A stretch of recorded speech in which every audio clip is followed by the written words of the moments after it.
नमस्कार साथियों, मैं राकेश सिन्नाकर अपने YouTube चैनल पर आपका पुनः स्वागत करता हूं। साथियों, आज मैं आपके लिए फिर एक नई स्टोरी लेकर आया हूं जिसका नाम है कसाई और उसका पिंजड़ा। हुआ यूं कि कसाई के घर में एक चूहा बिल बनाकर रहता था। एक दिन चूहे ने देखा कि कसाई और उसकी पत्नी बाजार से लौटकर आए और थैले से कुछ निकाल रहे हैं। चूहे को लगा कि कुछ खाने पीने का सामान लाया होगा, इसलिए उत्सुकतावश उसको देखने के लिए जाता है। लेकिन जैसे ही चूहा देखता है तो उसको देख के होश उड़ जाते हैं, क्योंकि थैले में कोई खाने पीने का सामान नहीं होता है, बल्कि एक चूहेदानी होती है, यानी चूहा पकड़ने का पिंजड़ा। चूहे को खतरा समझ में आता है और खतरे को भांपकर वो दौड़ लगाता है, सीढ़ियों से चढ़ते हुए जाता है और छत पर जाकर कबूतर को बताता है कि जिस घर की छत पर तुम बैठे हुए हो वहाँ का कसाई पिंजड़ा लेकर आया हुआ है। बात समझ रहे हो ना? कबूतर बोला, तू अपनी चिंता कर चूहे, मुझे क्या फर्क पड़ता है पिंजड़े से।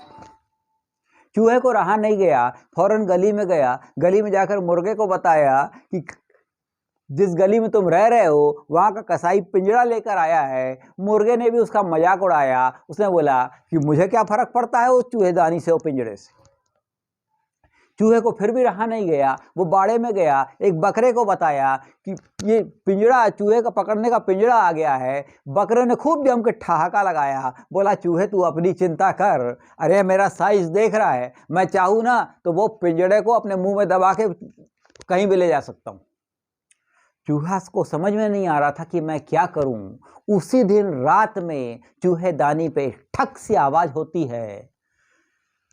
होता क्या है, एक जहरीला सांप उस चूहेदानी में आकर फंस जाता है। जैसी ठक की आवाज होती है तो जो कसाई है, कसाई की पत्नी समझ जाती है कि चूहा फंस गया। अंधेरे में जाती है और सांप की पूंछ को चूहा समझकर उसको पकड़ लेती है। और जैसे ही कसाई की पत्नी उसकी पूंछ को पकड़ती है, सांप पलटकर उसको डस लेता है। सांप के डसने से धीरे धीरे कसाई की पत्नी के शरीर में वो जहर बढ़ता जाता है। कसाई की पत्नी की हालत बिगड़ती जाती है, वो बेहोश होने लग जाती है। कसाई घबराता है, जल्दी दौड़ते हुए जाता है और एक हकीम को बुलाकर लाता है। हकीम उसको दवाई देता है, लेकिन कसाई को यह भी बोलता है कि भाई देखो, मैंने ये दवाई तो दे दी है, लेकिन ये दवाई तभी असर करेगी जब मेरी इस पुड़िया के ऊपर कबूतर का सूप पिलाया जाए। फौरन उसके छत से कबूतर को पकड़ा जाता है और उसको सूप बनाने के लिए उबाला जाता है। जो कबूतर कह रहा था कि मुझे क्या फर्क पड़ता है, वही कबूतर कसाई के पतीले में उबल रहा होता है।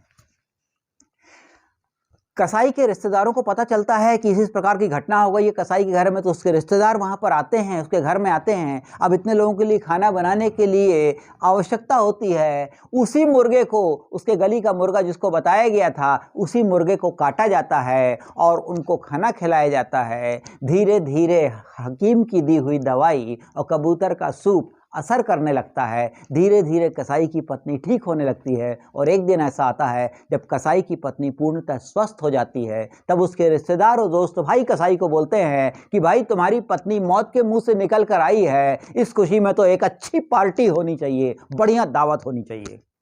कसाई भी बोलता, हाँ हाँ क्यों नहीं, बढ़िया दावत होती है। और वही गली का बकरा जो कह रहा था कि कसाई के पिंजड़े को मैं मुंह में दबा कर ला सकता हूँ, उसी बकरे को काटा जाता है।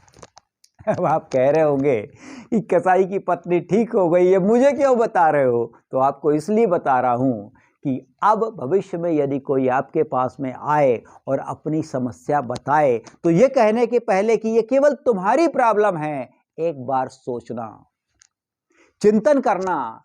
यदि हमारे घर परिवार का, हमारे समाज का, हमारे देश का कोई एक व्यक्ति या कोई एक तबका, एक समुदाय भी यदि खतरे में है, तो समझ लेना पूरा समुदाय, पूरा समाज खतरे में है। साथियों, वीडियो अच्छा लगा हो तो लाइक और शेयर जरूर करें। चैनल पर नए हो तो सब्सक्राइब अवश्य करें। अगली वीडियो में एक नई कहानी के साथ फिर उपस्थित होंगे। तब तक के लिए नमस्कार।